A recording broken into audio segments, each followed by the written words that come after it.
আপনারা যখন লিখছেন বাংলাদেশ, আমি এই বাংলাদেশ মানি না। আপনারা যখন বলছেন বাংলাদেশ, আমি এই বাংলাদেশ বলবো না।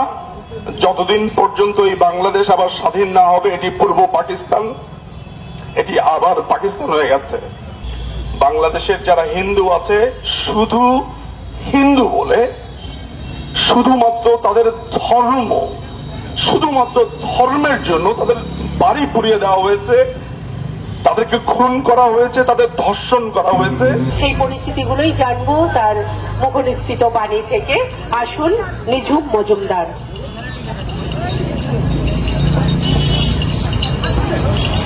এখানে যারা উপস্থিত হয়েছেন সবাইকে শুভেচ্ছা এবং নমস্কার।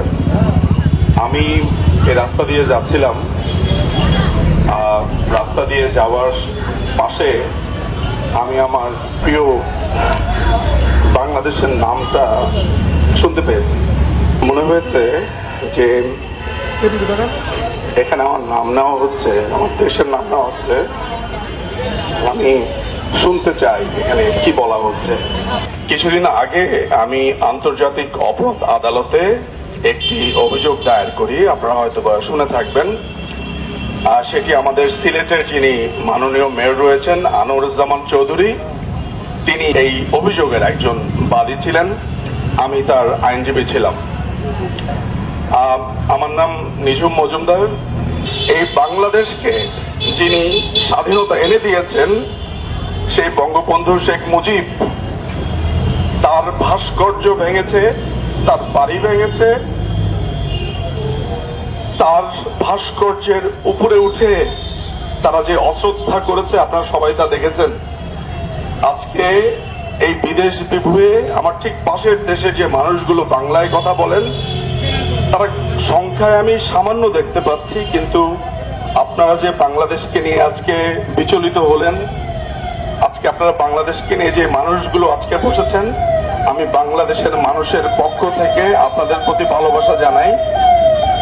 আমার নামে 12টি মামলা দেওয়া হয়েছে, গণহত্যার মামলা দেওয়া হয়েছে, অথচ পুরো জুলাই এবং জুন এবং অগস্ট জুড়ে আমি ছিলাম চেন্নাইতে আমার মার ক্যান্সারের চিকিৎসার জন্য।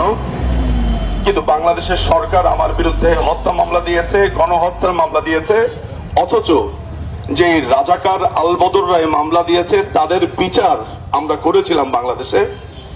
আজ তারা এই বাংলাদেশকে পূর্ব পাকিস্তান বানিয়েছে। আপনারা যখন লিখছেন বাংলাদেশ, আমি এই বাংলাদেশ মানি না। আপনারা যখন বলছেন বাংলাদেশ, আমি এই বাংলাদেশ বলবো না। যতদিন পর্যন্ত এই বাংলাদেশ আবার স্বাধীন না হবে, এটি পূর্ব পাকিস্তান, এটি আবার পাকিস্তান হয়ে গেছে। মুক্তিযুদ্ধ, মুক্তিযুদ্ধের স্মারক, মুক্তিযোদ্ধা প্রত্যেককে সেখানে অপমানের মধ্য দিয়ে যেতে হয়েছে। আপনাদের মধ্যেই আরো কয়েকজন বসে আছে যাদের পরিচয় আমি দিতে পারবো না। তারা আজ তাদের সংসার ফেলে, তাদের ভাই বোন ফেলে পলাতক। তারা আমার সাথী, তারা খুব আশেপাশে আছে আমার, অথচ তাদের পরিচয় আমি দিতে পারছি না। তারা তাদের স্ত্রী ফেলে এসেছেন, সন্তান ফেলে এসেছেন, বাবা মাকে ফেলে এসেছেন। এখানে এমনও সন্তান আমার পাশে আছে এই মুহূর্তে, যার মা ক্যান্সারে আক্রান্ত, কিন্তু মাকে দেখতে তিনি যেতে পারছেন না।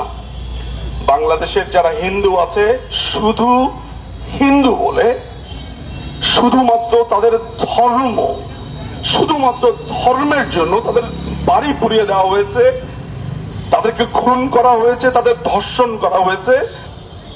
অথচ এই দেশটা প্রতিষ্ঠা হয়েছিল এই ধর্মের আগ্রাসন থেকে বাঁচার জন্য, ইয়াইয়া টিক্কা খানদের এই ধর্মের নোংরা খেলার জন্য। বঙ্গবন্ধু শেখ মুজিব এই রাষ্ট্রের শুরুতে বলেছিল এদেশে সবাই স্বাধীনভাবে বসবাস করবে। অথচ আজকে এই বাংলাদেশকে আবার পূর্ব পাকিস্তান বানানো হয়েছে। বাংলাদেশের শুরু থেকে ভারত বিদ্বেষ, ভারতকে ঘৃণা করতে একটি দল শিখিয়েছে। আজকে হয়তোবা আমি এখানে লক্ষ লক্ষ লোককে যদি দেখতে পেতাম, মনে হতো যে অসংখ্য মানুষ আছে, হয়তোবা মনে প্রাণে আছে, কিন্তু আজকে যে কজনকে আমি দেখতে পাচ্ছি, আমার কাছে মনে হয়েছে যে আমি আমার কিছু আত্মাকে দেখতে পাচ্ছি। এই আগুন স্ফুলিঙ্গের মতো ছড়িয়ে পড়বে। আজকে আমার ভাই বোনদেরকে যারা আপনার দেশে স্থান দিলেন, থাকতে দিলেন, আপনাদের কাছে অসীম কৃতজ্ঞতা আমার। এবং আপনারা যারা আমার দেশকে নিয়ে আজকে আলোচনা করলেন, আমি আপনাদের প্রতি অনেক কৃতজ্ঞ। আমার ভালোবাসা রইল। আপনারা এই যে প্রতিবাদ, এই প্রতিবাদ ছড়িয়ে যাক। নিশ্চয়ই আমরা আবার জয়ী হব। এই পূর্ব পাকিস্তান থেকে এটি আবার বাংলাদেশে পরিণত হবে। জয় বাংলা, জয় বঙ্গবন্ধু, বাংলাদেশ চিরজীবী হোক।